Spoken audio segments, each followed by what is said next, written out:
As forças israelenses lançaram hoje um novo ataque contra alvos do Hezbollah no Líbano. O movimento islâmico é aliado do Hamas. Os ataques destruíram milhares de lançadores terroristas prontos para disparar contra o território israelense. Segundo o Ministério da Saúde libanês, 492 pessoas morreram. Horas antes da ação, autoridades israelenses mandaram mensagens de texto para moradores de Beirute e regiões vizinhas, alertando para que eles deixassem suas casas. O exército de Israel informou que nas últimas horas, aproximadamente 800 alvos do grupo xiita no sul e no leste do Líbano foram atacados por meio de bombardeios aéreos.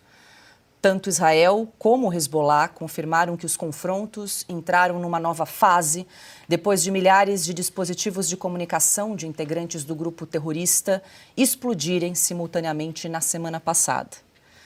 Além disso, no sábado, um bombardeio nos arredores da capital Beirute matou vários elementos do alto escalão do grupo.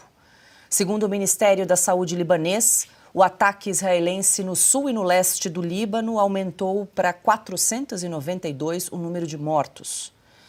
No domingo, o primeiro-ministro de Israel, Benjamin Netanyahu, afirmou que o país atingiu o Hezbollah, abre aspas, de formas que eles não poderiam imaginar, fecha aspas.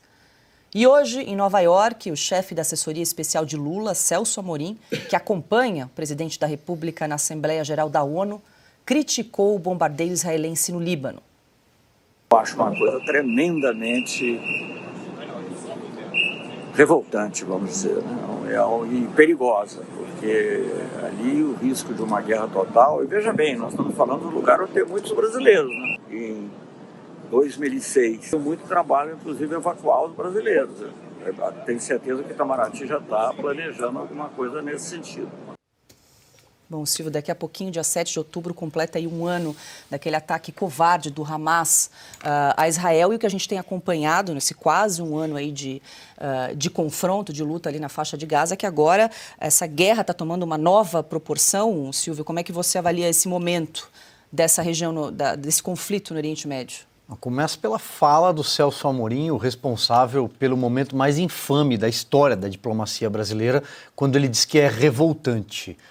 Revolta é o que causa cada vez que o Celso Amorim abre a boca, porque ele, inclusive, é o precursor das viagens do presidente Lula da Silva, dos acordos e das falas que colocaram o Brasil no seu pior lugar, numa espécie de caçamba de entulho do planeta, ao lado de um eixo completamente equivocado e que não corresponde à opinião de milhares, talvez de quase a totalidade do povo brasileiro. O povo brasileiro não gostaria de estar ao lado de terroristas. Isso afirmo com convicção, e que não venham puxar a carta do direito palestino, do Estado, da criação do Estado palestino, porque não se trata absolutamente disso.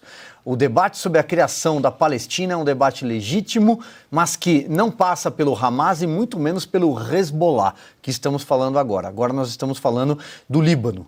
Aliás, o Hezbollah, salvo engano, remete à invasão israelense de 1982. É um dos grupos paramilitares xiitas mais poderosos, porque tem o respaldo do Irã, e mais violentos. Israel luta contra a sua sobrevivência, eu repito, porque se olha a partir do mapa ao norte, tem os foguetes chegando do Hezbollah, um pouco dependendo da direção que você olha para o mapa, à sua direita, por exemplo, tem as colinas de Golã. Se olhar para baixo, tem o Hamas governando desde 2007 a faixa de Gaza, estreita, com 10 quilômetros, pouco mais de 10 quilômetros por 40, hiperpopulosa, mais de 2 milhões de pessoas vivendo em escombros e terroristas para todos os lados. Todos querendo lançar o povo judeu ao mar, é disso que se trata.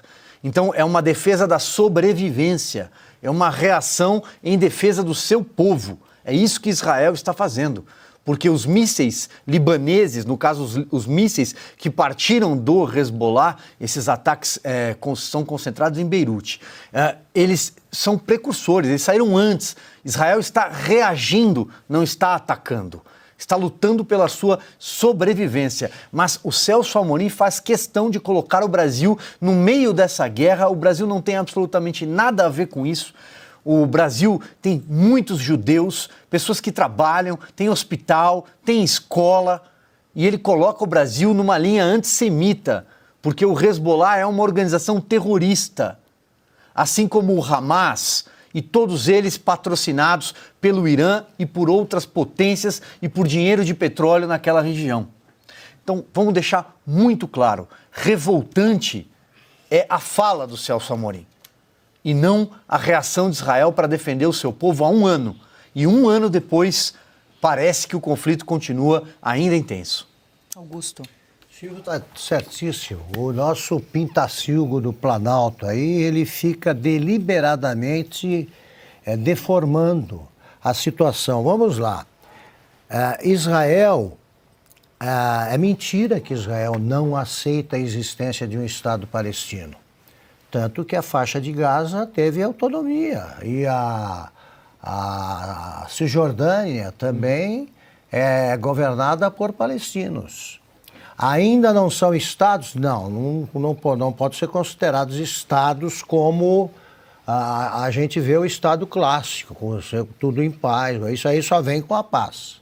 Mas quem não aceita a existência de Israel são os terroristas, que falam em nome dos palestinos.